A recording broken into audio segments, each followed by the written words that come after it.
What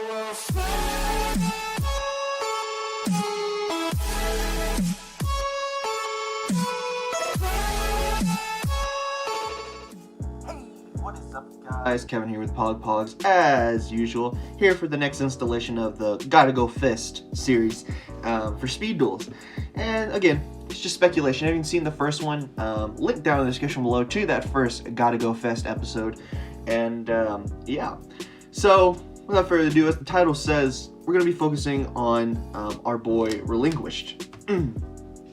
our best boy Relinquished.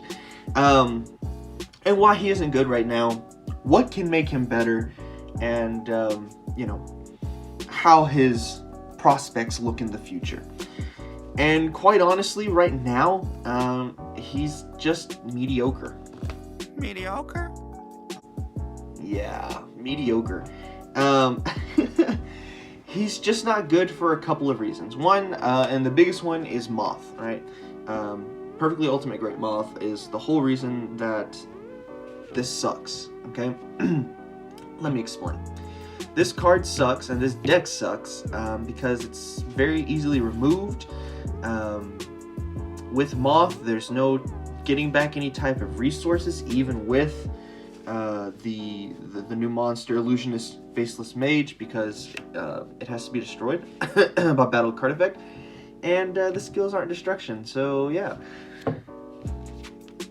And it's just so aggressive. The amount of control that Relinquished can put out is pretty impressive at times, but it's not big enough to override and control the aggressiveness of Perfectly Ultimate Great Moth, or Dark Moth, right?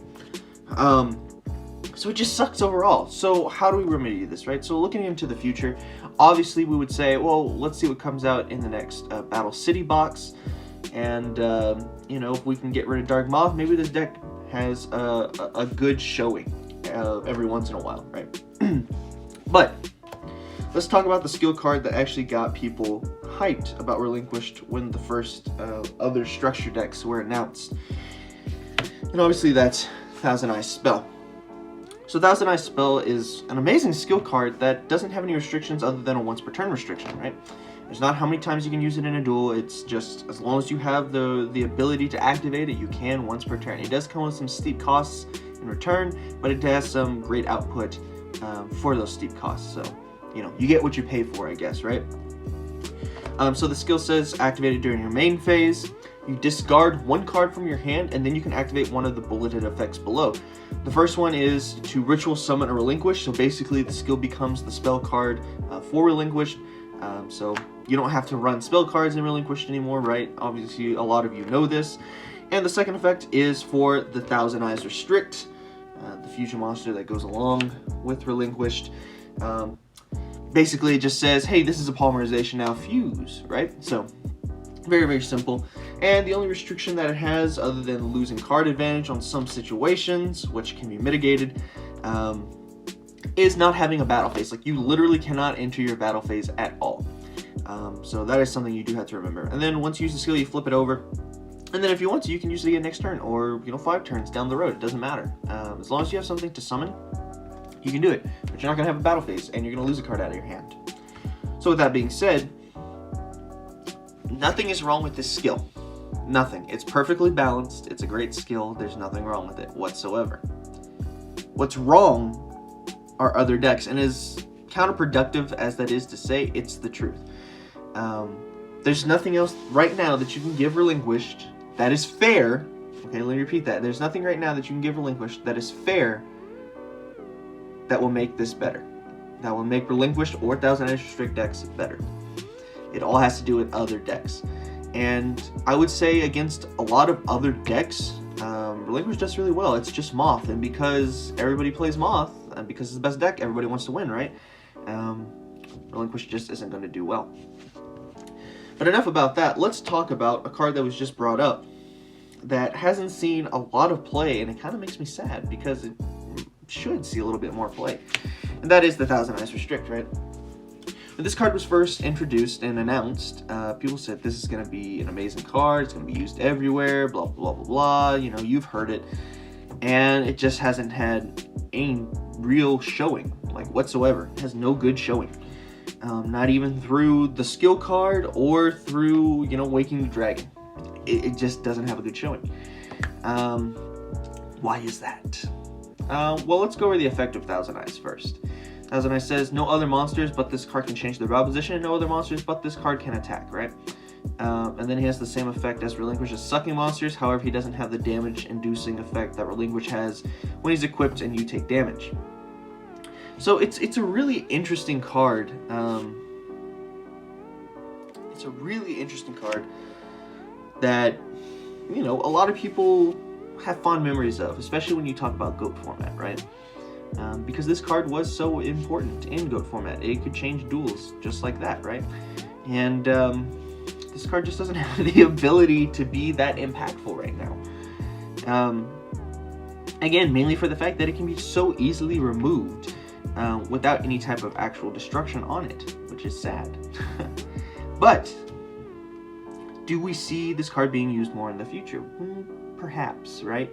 Again, it just depends whether or not that Moth gets taken down a peg with its playability. Because if it does and people start playing other decks because it can be beaten really easily, then that means that we don't have to worry about Moth decks. We can start seeing more, Relinquished decks and other types of decks as well. Maybe even seeing Thousand Eyes Drift being summoned. Another card that was brought up was Waking the Dragon. And Waking the Dragon is a really powerful card for this format, especially since we have so much back row destruction. We have the Dust Tornado, Wild Tornado, Double Cyclone, Twister, Twister, no, not Twister because it's just going to destroy face-ups, but, Wild Tornado if it gets destroyed, things like that. So, Waking the Dragon is a really important card, and it's really impactful, but it's just not being used because it almost feels like a gimmick to a lot of players. And so when you see that and it's only going to be used sometimes, then it's not the best. It's just that simple, right? And even then, there are better cards that you can play, especially in such a trap-heavy format. You could play Ryu Senshi more, you could summon that out more. You could just go for the Arcana Knight Joker.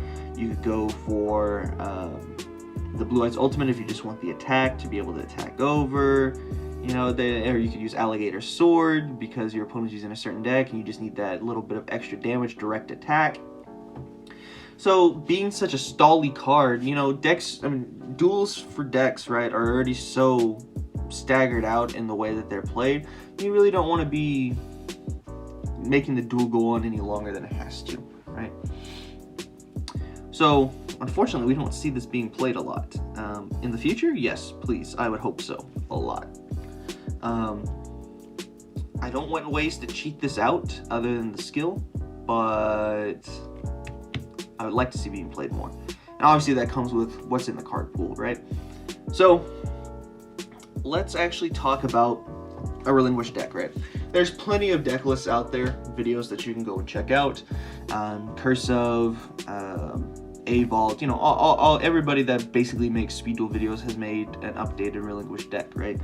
And in every single one of those videos, you're going to basically see the same thing here. It's the Power 9, as I call them, for Relinquished, right? They're always going to be in there. There's no debate about it, right? And that itself is Relinquished.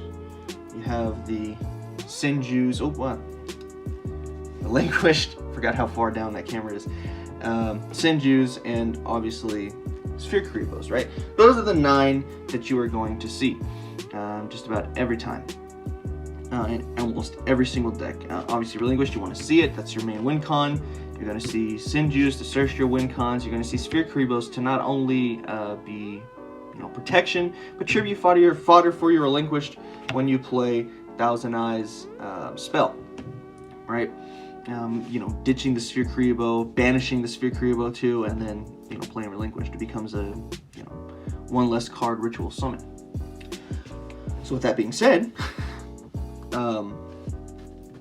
what are some of the other options? Jesus Christ. What are some of the other options that are being played in Relinquished decks, right? Well, obviously, just like Kuriboh, you're obviously going to see a lot of Jin.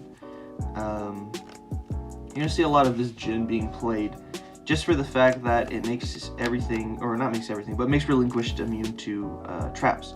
However, that doesn't protect the cards equipped to Relinquish, so it's kind of a, not an all-encompassing protection. It's kind of meh, right? It's very meh. But it's still good because it is still a 1-card discard and summon. So, you know, like bygones be bygones, I guess, right? With that being said, people do play this a lot, and usually it is seen at 2, sometimes it's seen at 1, and it's rarely, often, never seen at 3. Moving on to the other monster that people are playing a lot of now, is the Illusionist Faceless Mage, or Magician, my bad. Illusionist Faceless Magician. At first I hated this card, and I found it very cloggy, but when it comes to the format that we're in, it's required. It just has to be required. I mean, even though, you know, it's not practical against Dark Moth, it is practical against everything else, because there just is so much monster destruction, and that is something that Relinquished faced time and time again, was just monster destruction. We had this card back when Gravekeepers were running around as a top tier deck, like real early. When everybody's playing My Lucky Day, It's My Lucky Day with Time Wizard, yeah, like this would be, you know, would have been broken. I think Relinquished would have definitely been the best deck during that time, but thankfully we didn't have it because it wouldn't have been fair. But with that being said, it is important. You'll see it played at 2 because you want to see it, and sometimes, like with Cursive situation, you'll be playing it at 3. I just like it at 3 because it's very cloggy. And that's something I find with a lot of Cursive's videos, is that there's just a lot of cloggy things. But I don't think that's his fault. I think that's just the way the deck building goes sometimes, right? He did really well with it. So obviously it's not that cloggy, but from what I found, it is very cloggy. So, you know, 2 will suffice. You're digging through your deck anyway. You're going to see it whether it be an opening hand or you're going to be seeing it in your draws very, very early, because you are digging with Sinju and things like that. So, really great card. If you don't know what it does, it's 1200 attack, 2200 defense, level 5, Dark Spellcaster monster. That basically says if a Relinquished on your side of the field is destroyed by your opponent's card effect or by battle, you get to special summon this card from your hand, or if it's in your graveyard, you can special summon it from your graveyard. And then if this card is removed from the field, which is better, and then you get to special summon a Thousand Eyes monster or a Relinquished from your graveyard. And each of those is a once per turn effect. So you can cycle through it. So, you know, if you have a Relinquished, you summon this, and then this gets removed somehow from the field, then you can summon the Relinquished back. But that's it. That'll be the cycle, right? Normally what you'll see is this going to the graveyard, your opponent going into whatever and attacking, and eventually this gets left on the field in defense with 2200 defense, which is kind of hard to get over sometimes. And then in the next turn they'll do something to destroy this. You'll bring the Relinquished, they'll destroy the Relinquished, you'll bring this back, and then they're back in the same position. And so are you. Little cheeky combo that you can do if you play multiples, obviously. So if you have one on field, you contribute it, summon another one, normal summon another one, or set it, whatever. And this will go off and allow you to bring back Relinquished. However, it only brings back properly summoned cards, so you can only bring back things that you properly summoned. So if you discard a Relinquished for a card effect or whatever, and it wasn't properly summoned, you can't bring it back. So very, very situational, really good, feels real fun to cycle through. It feels real fun to cycle through, but it dies to DD Crow real easily because it is a activated effect that has a response time, obviously, like all cards do. So getting DD Crowed sucks sometimes. That's why we play 2. Card that's controversial, monster that's controversial, Thousand Eyes Idol. Some people don't like it, some people do. I personally played at 1 just for the ability to go into the Thousand Eyes Restrict, just so I can do that loop with Thousand Eyes, because it's nice sometimes. It's nice to be able to hurt your opponent that way. Just make the duel drag out a little bit. I know I said you shouldn't want it to, but if you're playing control, that's your whole mission, right? Eventually you get to the end point, but you enjoy the ride. So yeah, sometimes it's played. Here's a great tech choice that I've been seeing a lot of people playing, and that's the Gearfried, the Iron Knight. I couldn't think of his name for a minute, and I couldn't read it because it's in Italian. Gearfried, yeah. It's great against Moth. This is a great first turn card to play while you're setting up.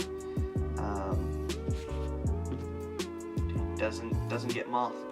It can't get mothed. Or parasited, I mean. It can't get parasited. Good beat stick too. But with that being said, I don't think it's a 3 of, obviously. I've seen a lot of people playing it 2s, and I personally agree with that. But Kevin, what about the spell cards? Everything I've showed you so far has been monsters. So what about the spell and trap cards? Let's talk about the most prevalent in a lot of Relinquished decks, that being double Cyclone. Not double as in 2, but, you know, name of the card, right? Double Cyclone, being able to snatch an opponent's monster, destroying that, and then destroying a back row is really, really nice. You know, and especially if you combo that with, you know, obviously Duel Links type of ideas. You know, we talked about this last episode, Wild Tornado. It's just really, really good. It really is good. The ability to double Cyclone, target your Wild Tornado, target your opponent's Zoma, destroy, and then activate Wild Tornado and pop something else is just like really, really nice. And it's great for Relinquished because these cards are rarely ever dead. They're just really good cards. So you see that sometimes. Sometimes you just see the Death Tornado and stuff like that instead. Maybe you'll see Twisters instead. Who knows, right? But there's one card that not a lot of people are playing, and if they are playing it, they're playing too much of it, and that's Dark Eruption. This card recycles everything but your Sinjus. But it's not that worthy. Well, your Sinjus and your Gear Feed, I guess, right? But it'll and your Illusionist Faceless Magician, but you don't care about that because you want it engraved anyway, right? It can recycle your Thousand Eyes Idol if you want to make another Thousand Eyes Restrict, I guess. It can recycle your Djinns that, you know, you didn't banish, but you need another monster for protection. I don't know why you would. But most importantly, it can recycle your Sphere Karibos that haven't been banished yet, that you need for more protection. And obviously, it can recycle your Relinquish, especially if you discarded a Relinquish that hasn't been properly summoned. You get that ability to summon it back again. So here's the thing. I'm going to let you in a little secret. This card has been played sometimes. I've seen it being played either at 0 or 3. I find this card being played at 1 or 2 is amazing. Mainly 1, because it's only a one-of type of thing, right? So what this basically says is that I'm playing 4 copies of Sphere Karibo and Relinquished, right? Again, false victim to DD Crow, as a lot of graveyard cards, recycling cards do, but it's worth it. It's such a great card to actually play. There's nothing wrong with this card. It is an amazing card that has a lot of uses and Relinquished, obviously. I think the only thing that makes this deck better, that's not a Relinquished card, as I said, it's hard to say what would actually make it better, but there is only one card that comes to mind, like, automatically, and that's Enemy Controller. And hopefully we get Enemy Controller. We talked about Enemy Controller last episode as well.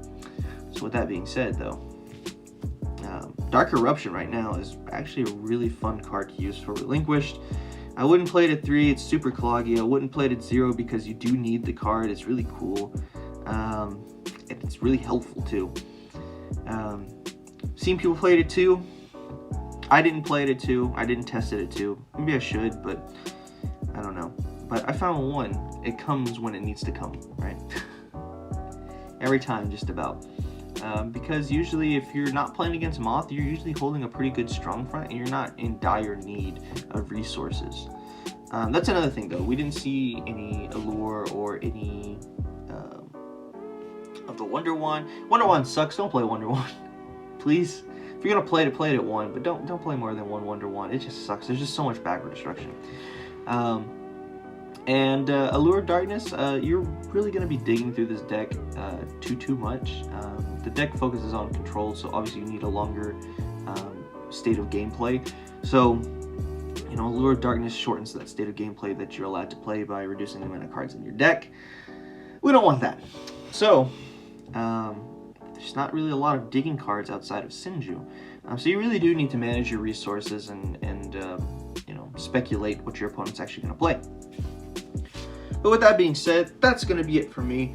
I just wanted to do this video on Relinquished. I love the Relinquished so much. I love the deck. I love the idea of the deck. It's always been one of my favorites since the very beginning, since Speed Duels was released. As a card game, as a format, whatever you want to call it, right? It has been a favorite, and it will stay a favorite until it's just complete boo-boo, right?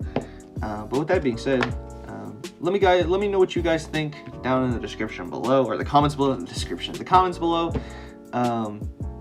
Link to our Discord, link to, I believe, Kursov's Discord also. Link to all the music that was used in this video down below as well, and link to the original episode, or first episode of the Gotta Go Fist series here for Speed Duels on our channel, P.O.G. But yeah, if you liked the video, go ahead and actually click that like button down there, because we appreciate it. And go and subscribe if you want to see more, because again, we also appreciate it. And share it with your friends, because hopefully they appreciate it too, but we will definitely appreciate it. And yeah, leave a comment down below what you want to see next, things like that. And yeah, I'm gonna get out of here. This was Kevin with P.O.G. On another episode of Gotta Go Fist. Yeah, until next time, guys. See ya.